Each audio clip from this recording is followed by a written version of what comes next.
Namaku Yesi,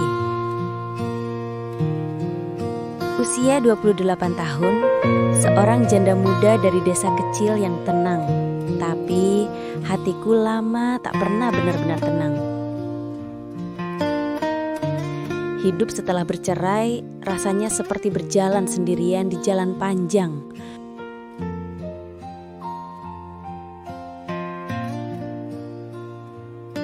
Tak ada tempat bersandar, tak ada yang benar-benar mengerti. Orang bilang aku cantik, berbadan sintal.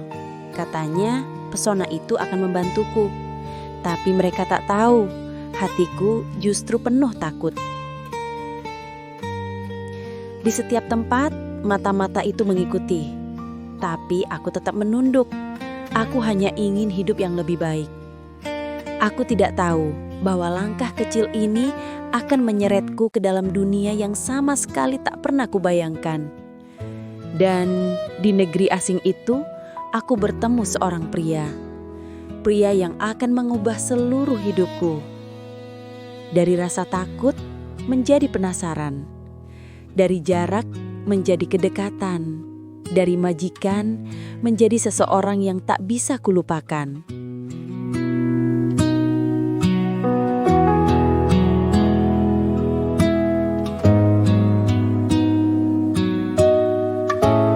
Ini kisahku, dari desa kecil menuju takdir yang tak pernah aku duga.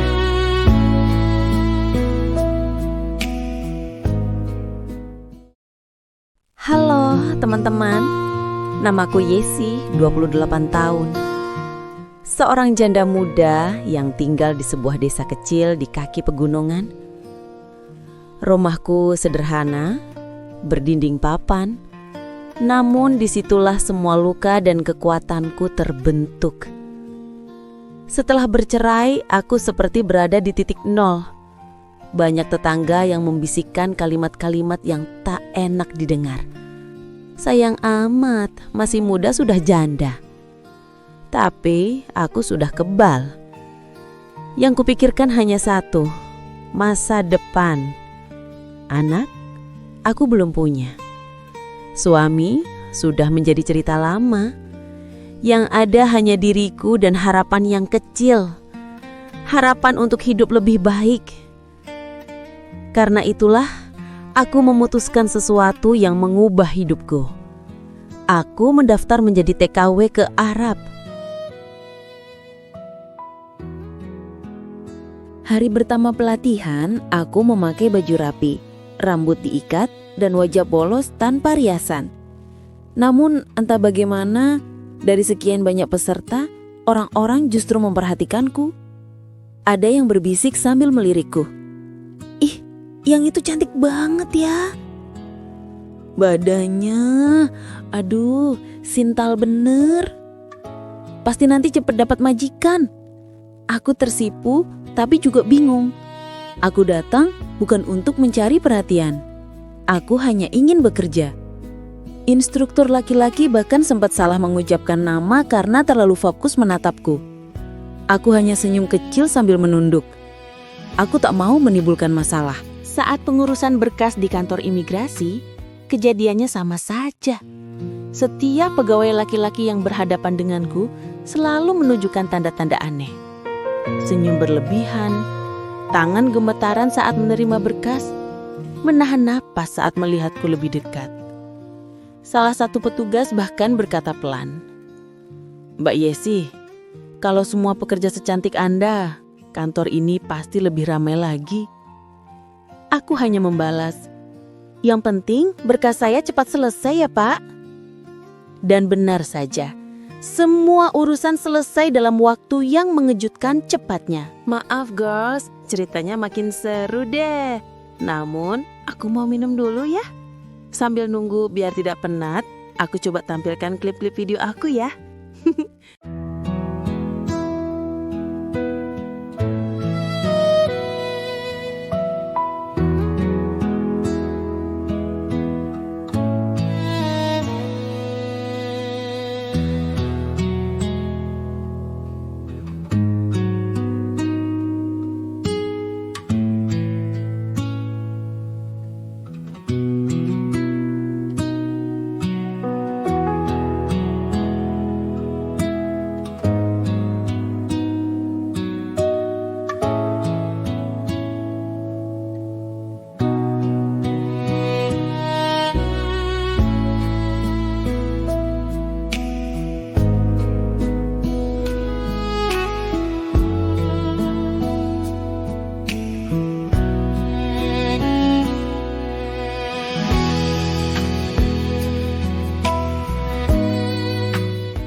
Aku tahu bukan karena aku istimewa, tapi karena laki-laki sering terlalu mudah menunjukkan minat. Namun aku tidak sombong. Aku hanya bersyukur bahwa Tuhan memberiku jalan yang lancar. Malam terakhir di desa, aku duduk di depan rumah memandangi lampu jalan yang temaram. Di pangkuanku, tiket keberangkatan dan paspor baru.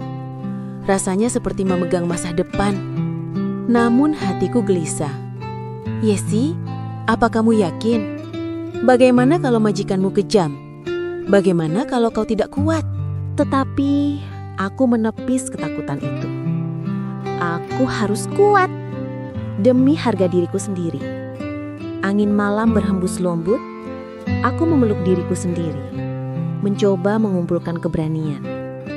Aku belum tahu bahwa perjalanan ini akan membawaku pada seorang pria yang kelak mengubah seluruh hidupku. Hari kepulangan ke rumah berganti. Matahari pagi menyapa lembut, seolah memberi tanda baru. Aku melangkah menuju bandara dengan satu tekad. Aku akan meraih hidup yang lebih baik, meski harus menempuh jalan yang belum kukenal. Dan di ujung perjalanan itu, aku akan bertemu Tuan Haidar Fadil, pria kaya raya yang awalnya menakutkan, tapi perlahan menjadi rumah baru dalam hidupku. Pesawat mendarat dengan hentakan halus. Udara panas menyambutku begitu pintu kabin terbuka. Berbeda jauh dari kesejukan desaku.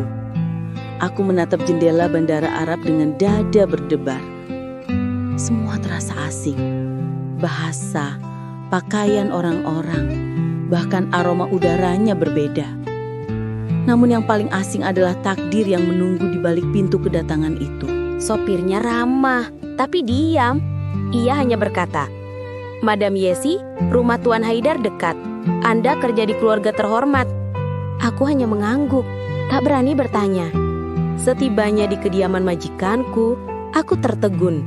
Rumah itu lebih mirip istana daripada rumah.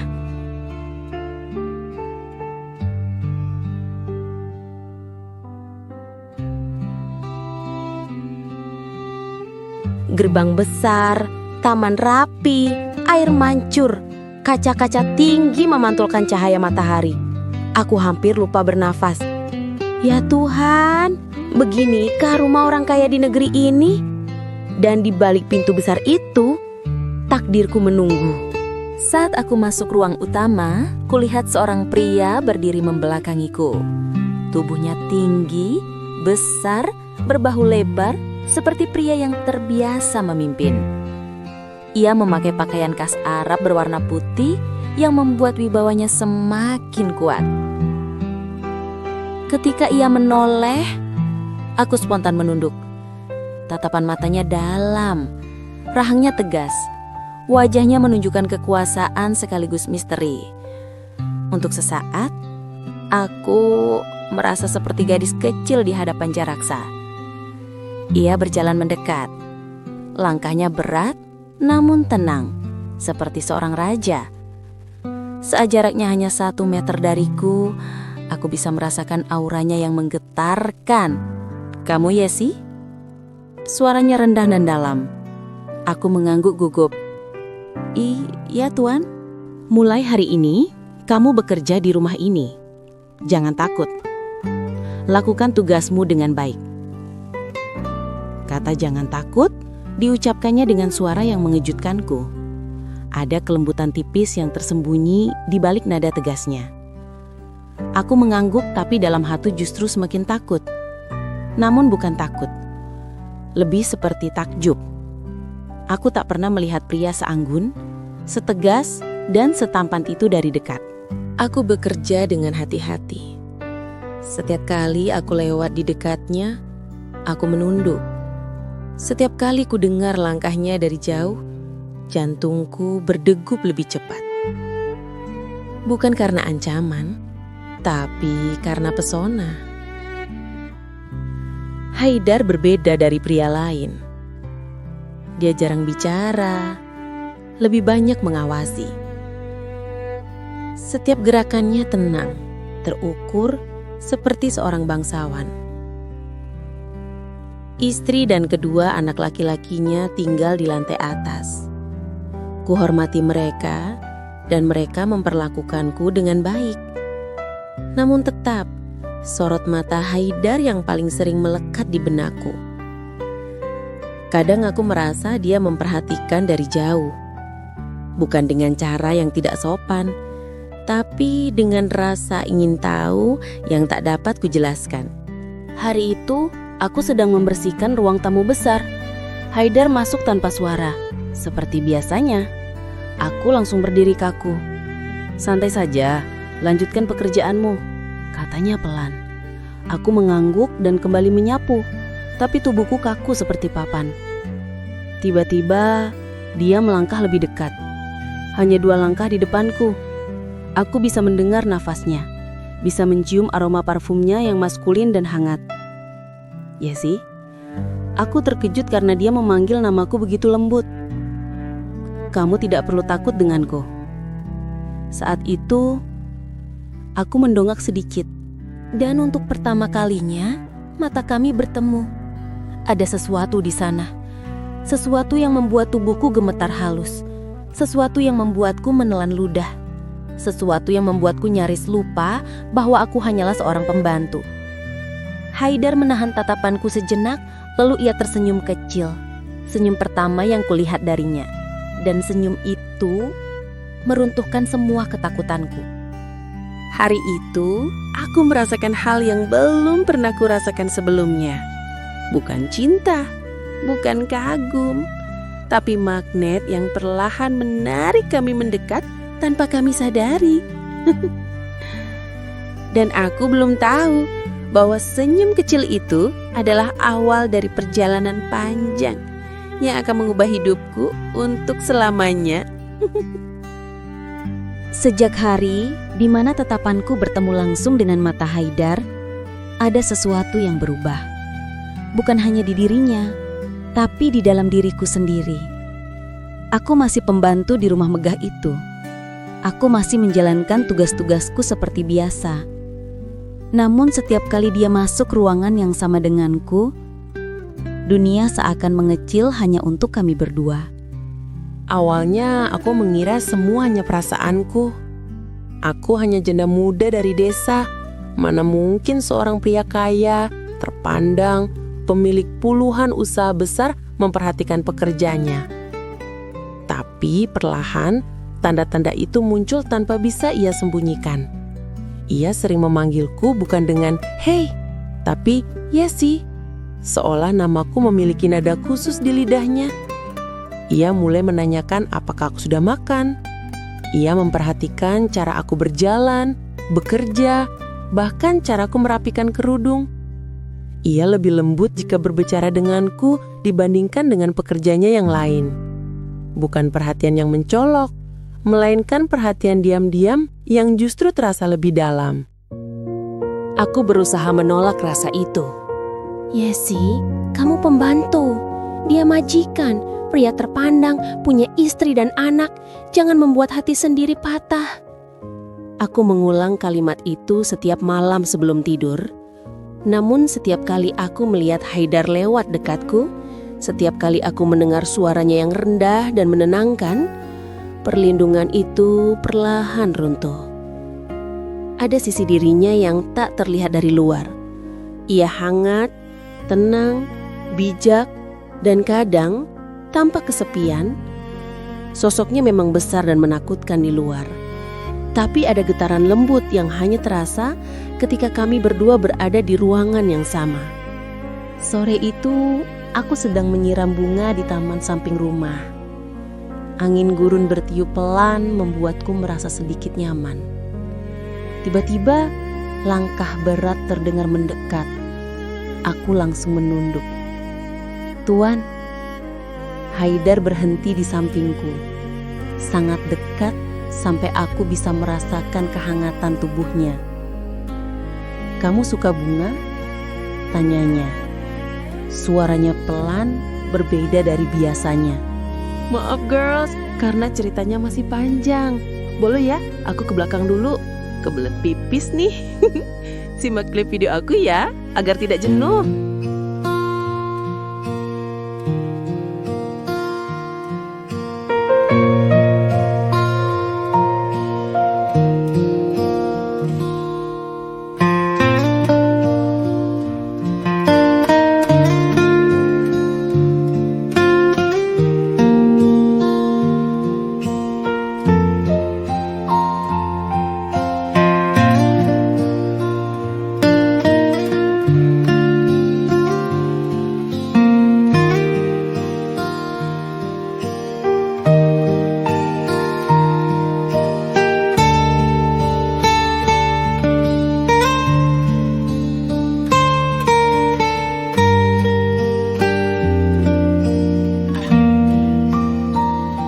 Aku mengangguk gugup. "Suka tuan, di desa saya juga sering merawat bunga."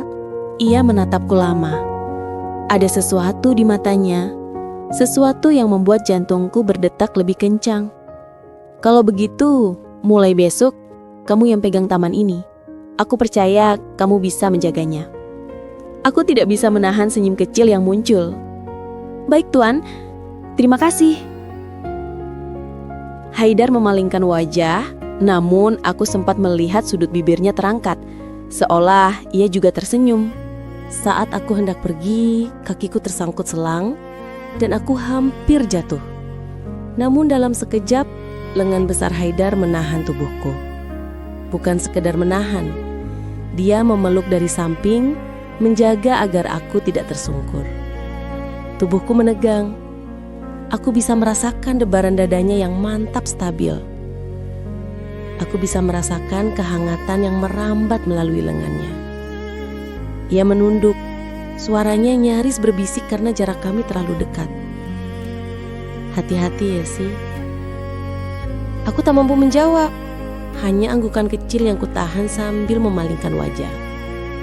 Karena pipiku memanas. Saat ia perlahan melepaskanku, ada kehampaan aneh yang kutinggalkan. Seolah pelukan singkat itu membuka pintu yang selama ini kututup rapat. Hari itu aku tidak bisa tidur. Setiap kali memejamkan mata, aku teringat cara Haidar menahan tubuhku. Cara ia menyebut namaku, tatapan lembutnya. Benih kecil itu sudah tertanam. Aku tahu itu. Ia pun tahu. Dan sejak hari itu, hubungan kami bukan lagi sekadar majikan dan pembantu. Ada sesuatu yang mulai tumbuh. Sesuatu yang tidak bisa kami cegah, tidak bisa kami tolak. Sesuatu yang perlahan membawa kami ke masa depan yang tidak pernah kubayangkan. Malah, sempat aku mimpi berjumpa dengannya. Oh, sumpah deh, dia sangat perkasa, sangat agresif. Aku sampai berkali-kali gak kuat nahan.